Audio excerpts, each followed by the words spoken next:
Welcome to the Human Capital Innovations Podcast, your go-to source for personal, professional, and organizational growth and development. We hope you tune in often for all things people management, organizational development and change, organizational leadership, and social impact related. Maximize your personal and organizational potential with Human Capital Innovations Podcast.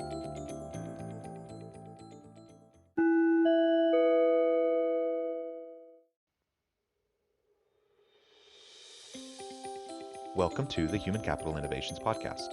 In this HCI podcast episode, I talk with Charlie Hartwell about fostering your personal transformation and waking up your authentic self.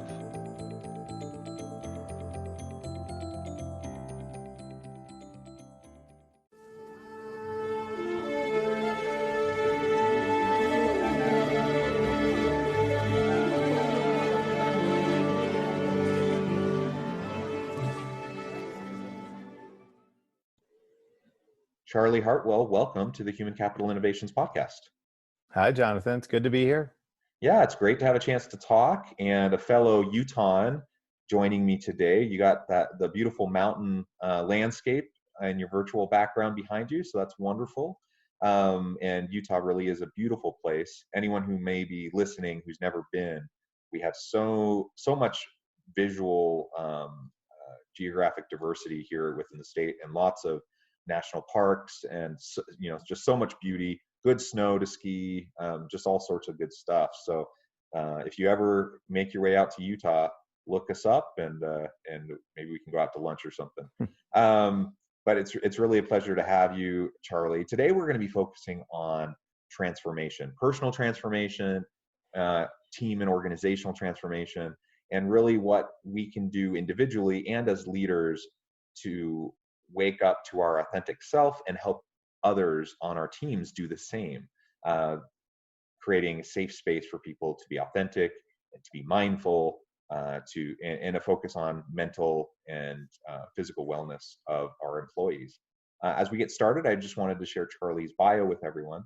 Charlie Hartwell is the managing partner of Bridge Builders Collaborative, a group of highly successful investors who've been investing in startup companies in the space of mental wellness, consciousness, and spirituality. A Harvard Business School graduate, Charlie has served and led organizations in 14 different industries, including starting a nonprofit in the slums of Kenya in 1986 that has now served healthcare to several million patients. He also founded the first nonprofit expedition company in the U.S. In U.S. history to promote the Bancroft Arneson Expedition, a historical 17,000-mile crossing of Antarctica by two women who became the first to cross the continent on foot. Now Charlie and his company are passionate about supporting the growth of a new movement around mental fitness, heart-centered connection, consciousness evolution, and improved healthcare. Bridge Builders has invested in such companies as Pair Therapeutics, Insight Timer, Headspace, Happify, and others. So interesting. What a really unique and needed focus. As I was reading through your bio too, I so curious why anyone would want to walk 17,000 miles across Antarctica is beyond me personally, but kudos to them. I mean, that's an amazing accomplishment. So anyways, you're doing great things. What else would you like to share by way of personal background before we jump into the conversation? Well, just 2 points of clarification on the expedition. It was actually the first for-profit expedition company, and the explorers, Anne Bancroft and Lee Arneson, they skied 1,700 miles. I think that's a typo. They skied across the continent of Antarctica in 2001. And so I think the only thing that I'll share is not what I've done, but what I'm about really is about authentic leadership, innovation, growth, transformation. And it seems as though anything that I've been involved with in my career, when I authentically show up and bring those gifts that I have with me, that something's going to change. I don't necessarily know what's going to change, but normally something does. Yeah, and something positive usually. It's great to have a focus on growth and development, and I think most leaders. I am a believer that most people are good and want to do right by others. That most leaders want to be good for their people. That they want to serve their people. That they want to be lead successful organizations that empower people. But we don't always know how to do that. And while it's not always rocket science, it does take a concerted, consistent effort over time, a real commitment to some of the basic elements that can allow us to create those types of healthy environments for our people. And it's challenging work because it never ends. It's just you just have to be consistent at it forever. There's no like workshop you can go to that's going to fix it. There's no there's no quick fix. And so I think helping leaders to be more aware of the need for this kind of work is really important. And then providing the tools to help leaders understand how they can create that environment, that dynamic within their teams is really vital. So kudos to you on the good work that you're doing. Um, I'm curious to get your thoughts on, on the outside of this discussion, um, why you feel like this idea of mindfulness practices, consciousness, why that's so important in today's world, and why it could be a game changer for organizations. Um, well, on a high level, my belief that is if we don't become a more conscious culture, we won't have a planet to live on. So that's point number one. But underlying that is this pervasive element which has been in our society for some time and exacerbated by COVID, which is we're a highly stressed society. We don't know how to turn the on button off. We've lost abilities to connect with ourselves and with others in a world where we're sort of always chasing something, and that is leading to a mental health crisis. And it's leading to just tremendous societal costs. So as my wife, who's the one that got me into this field, said to me, she got me involved, and I got introduced to Bridge Builders 9 years ago when we saw the science behind, contemplative practice, mindfulness, et cetera, get to a point where we wanted to find companies to invest in that space. And what we actually found, Jonathan, is that while we were very early in our thesis, once that science was there, organizations actually were desperately looking for this as a way to help their people. So we started seeing mindfulness becoming, embedded in education systems, in corporations, increasingly in insurance companies, healthcare systems, the military, et cetera, because the need is just so great. And as well, the cost benefit of spending 10 minutes in silence and just trying to connect with yourself and observe your thoughts versus being overpowered by them actually provided a great deal of healthcare benefits at no cost, with with almost negligible side effects. Yeah, it's interesting. Something as simple as just taking a mental break, sitting in silence, calming your mind for 5-10 minutes, something as simple as that the impact that it can have on a whole range of outcomes for individuals, for teams, and for organizations is tremendous. And this, like you said, the science is backing this up. So it's not just this woo woo kind of new age philosophy that people are espousing. It's real science. It has real impacts, and it, I mean, in a variety of ways, it helps us uh, recenter ourselves. It gives us a chance to be self-reflective. It gives us a chance to even just the mere fact that you're taking a mental break to recharge and then tackle the challenge at hand, anew. In today's knowledge economy, we don't need people who can just kind of push through physical fatigue to produce widgets. We need people to think abstract, complex thoughts, to innovate, to be creative, and that is very mentally taxing. And you simply can't maintain a high level of that kind of concentration and that kind of mental focus indefinitely. You have to take breaks, otherwise you're depleted, and whatever you produce will be will not be as good. So it seems like a no-brainer, yet we still see a lot of resistance from a lot of organizations, and a lot of leadership styles aren't really connected with this kind of an approach. They want people to be on task. They don't want people to be wasting time, so on and so forth. What have you seen, as the best way to tackle that kind of a mindset, which I see as really an old school management mindset that sprung out of the Industrial Revolution, but we're past that, right? We're in the fourth Industrial Revolution now. We're a knowledge economy, and how do we get past that?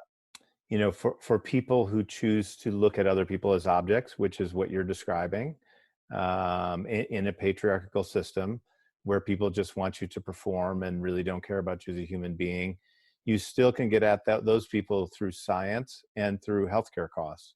And the science is increasingly showing that if you're if you're able to pause and reflect and get centered, you're going to be better at customer service because you're going to listen to people more. You're going to be more resilient when somebody comes at you, and so there's going to be less conflict in the workplace. So in general, I just say we should be treating each other as human beings. But for those people, in that old style, there actually is pretty good science, and actually.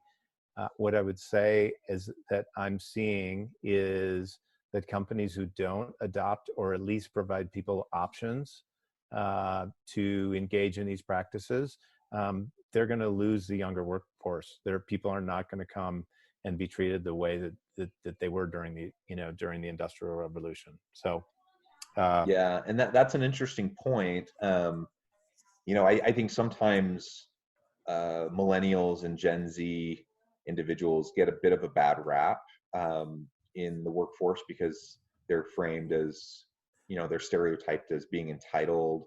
And I suppose, there may be some of that, and some of that's just a matter of growth and maturity, right? Like every generation deals with some of that to a certain extent, and you mature and you grow out of it. But a lot of what I think people identify as like entitlement amongst young millennial workers or Gen Z workers, I don't see it that way at all. I just see it as them holding their management and their leadership accountable for good practices. They have high expectations for how they should be treated as human beings, and they're not willing to put up with the crap that previous generations may have been willing to put up with earlier in their career. And I think that's a good thing personally.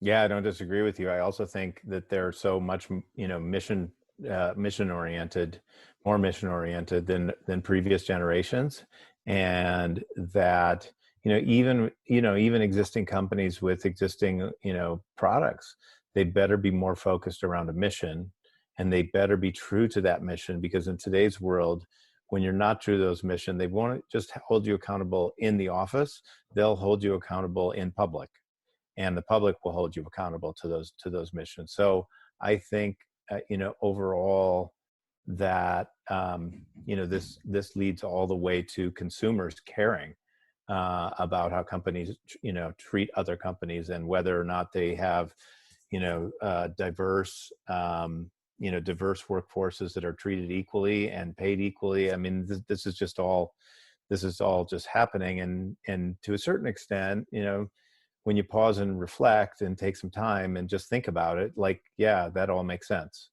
Like, we should just be treating each other. We have this one life to live. Why would we be busy treating other people like dirt when we could be treating them with kindness and compassion, and holding them accountable at the same time. Yeah, exactly. And those aren't mutually exclusive um, philosophies or principles, right? Oftentimes they get portrayed that way in a false dichotomy, and they're just simply not mutually exclusive. And in fact, we the opposite is true. Like you can see, if you want to hold people accountable and get good results, the best way to do it, research has shown, the best way to do that is to make sure that you have a proactive, positive relationship with your people, that they feel empowered, that they have autonomy, that they have connection to the meaning and purpose behind their work, so on and so forth, right? It's not micromanaging. It's not kind of the old school model that might have worked okay on the assembly line, but it just doesn't work in the knowledge economy and in this rapid pace of technological disruption and innovation. Like we just have to be much more fluid. We have to be much more iterative and quick in our learnings, and that just can't happen through a leader having that much involvement, their fingers in all the business of everyone that's on their team. So you do a lot of work then with transformation. We've talked about consciousness, we've talked about reflection, we've talked about mindfulness practices.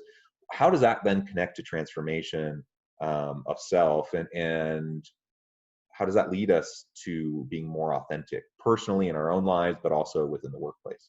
Well, if we have the willingness to look at least in my own experience, when we have the willingness to look at some of the patterns that we have that are that are conditioned from our childhood, or stories that our community told us, or that we learned in school, and these very old patterns which are not authentic but they're conditioned into us.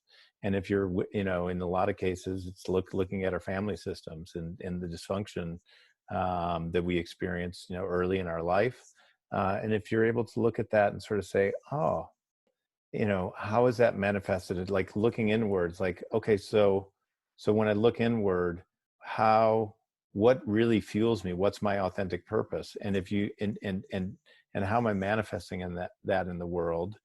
And then, you're taking a look at the things around you, your life, et cetera. And what are things that you're, that work for you and that don't work for you? And it takes people to support you to go through this process. It's not just a solo journey, but the more you're willing to go inward and look at the things that create suffering, and then to change those stories or behaviors or patterns. At least in my own experience, I found I got deeper into understanding who I was. Why am I here? What do I resonate with? What do I no longer resonate with that I actually have to let go of? And my sense, my own experience, that's led to a much more fulfilling life where I'm living in my purpose, and I am working and in friendship with people that really resonate with that, as opposed to just people that have sort of accumulated or something like that over my life. So I think for those willing to take that journey, it can be a really difficult journey, and my I can just say people that I know that come out the other side are much more fulfilled, happy, um, feeling like their life has purpose, etc. Yeah, and as I hear you describing your experience, I think of how difficult it is for anyone to test and challenge their assumptions on the world, to take a step back, to look at their beliefs, their values, their way of connecting with people through relationships, whether that be personally, interpersonally, at home or in the workplace.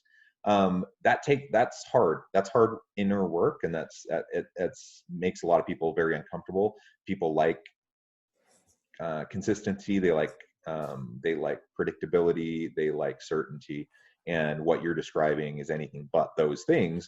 But it's enriching because you start to learn, like you said, to live for yourself, not for others. So you're not living to try to get the approval of other people or to do what you think they want you to do, because and oftentimes for quite arbitrary reasons, right? Just for conformity to the group or whatever. And there's so much more than that. And I'm not saying you have to like get rid of all of your values and beliefs from your upbringing, but there is more in the world than what we knew as children, and it's simply a matter of learning and growing and developing into functioning adults, that we're going to be exposed to new things, and we need to find ways to incorporate those into our understanding of the world. And so for me, as I think about trying to be my authentic self, and going through that personal transformation, I feel like I've had similar types of experiences as you're describing. And I think, that isn't always pleasant work, but it's good work that ultimately allows me to be more centered personally, but also connect with other people. When I'm authentic with myself, I'm able to have more authentic connections with others, rather than you termed it as accumulating people. I think of, unfortunately, far too often, earlier in my life, relationships were more about utility. What can I get out of this relationship with another person, as opposed to what can I give to this other person? How can I support this other person through our relationship? And there's nothing wrong with reciprocal professional relationships where you're mutually helping each other. There's nothing wrong with that, but that doesn't lead to like fulfillment and a sense of purpose and joy. Like some of those types of emotions come as we work for others, and so I think as leaders in organizations, we can have that same mindset. We can have a servant leader mindset where we're committed to helping every single person on our team maximize their potential, fulfill their greatest potential, and empower them and support them to become better than we are as leaders, so that they can contribute the best way they're capable of. And that means we will be successful as leaders if we do that. That's a nice byproduct, but it also means that regardless of the performance and the outcomes, that we're treating others as human beings that have innate value regardless of their outputs. And when we are with people that way, that creates more stronger, more trusting relationships that just have all sorts of positive outcomes. Yeah, it's interesting. So so we're all on these different journeys, and just as I was listening to you, a difference that I had than you were describing was I actually grew up in every relationship that I can think back to that I had, I was giving more than I was receiving. In fact, I was conditioned to not ask, to always be giving. So the transformation for me was more about, okay, so how do I look at it and say, I actually want reciprocal relationships. I don't want, I don't want anything more than than giving or receiving. But all of those relationships in the past, had been based on, just trying to serve them, make them happy, whatever. And in an organizational setting, as a leader, as someone who has run several companies, I'd say, we can hold space for people to be their authentic self. We can encourage them, we can invite them, but you can't lead them there. But you can create a culture of accountability. And if they don't fit into that, and if they don't choose, that they want to be in that type of a culture, then you can, gracefully support them, to leave, to find something that does resonate with them. But I found that whenever I've tried to like force this on people, I'm really good at holding the invitation, really good at supporting people through the process of being authentic. It can be hard for people, but whenever I try to force someone down that path, never goes well. Yeah, absolutely. I think that's absolutely true. So we create environments where people can feel safe, right, to explore, to be their authentic self, to practice mindfulness, and to have those types of authentic, meaningful connections with each other. that is the best we can do. We can't, it's, I often think about leadership, and sometimes people say leaders motivate their people. No, leaders don't motivate anybody. Leaders create an environment in which people can be motivated. It's a big Mhm. difference. And what you're describing is the same thing. I can't force anyone to question their assumptions of the world. All I can do is help people understand that I'm a safe person, and that I'm there to support them, and then some people will choose to go down that path and others won't. Well, Charlie, it has been a real pleasure. This time has flown by, and we're about out of time. Mhm. But before we close today, and perhaps I can have you back again sometime to continue the discussion. Before we close today, I wanted to give you a chance to share with listeners how they can get connected with you, find out more about what you're doing, and perhaps reach out if they need any assistance. Yeah, so the Bridge Builders website is bbcollaborative.com, so you can see the types of investments that we've made in the space. My wife and my business is called the Shifted Institute. That's shifted.com. That's about igniting consciousness, inspiring human potential, and creating paradigm shifts. That's where I do my work from Bridge Builders out of that business. I spend a lot of time on LinkedIn, just Charlie Hartwell. I'm Twitter. You can find me at Charlie Hartwell as well. And that's the best places to find me. I do have a Medium blog where I write about insights that I have from investing in this space that we've been investing in startup companies over the last 9 years. So that's another place to find me. Charlie, again, it's been a real pleasure. Since you are in Utah, we should meet up sometime in person and actually have a face-to-face conversation. But I hope listeners have enjoyed this dialogue. I hope everyone will check out Charlie on LinkedIn, get connected, see what he might be able to do for you and your organization. And I hope everyone continues to stay healthy and safe, that you can find meaning and purpose at work each and every day. And I hope everyone has a great week.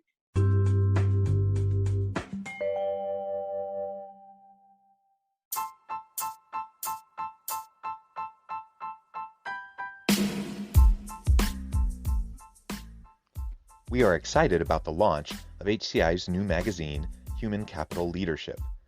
Human Capital Leadership is a free, interactive e-magazine designed to help individuals, leaders, and organizations find innovative approaches to maximize their human capital potential. We will be publishing issues quarterly in August, November, February, and May. Check out the first issue and let us know what you think.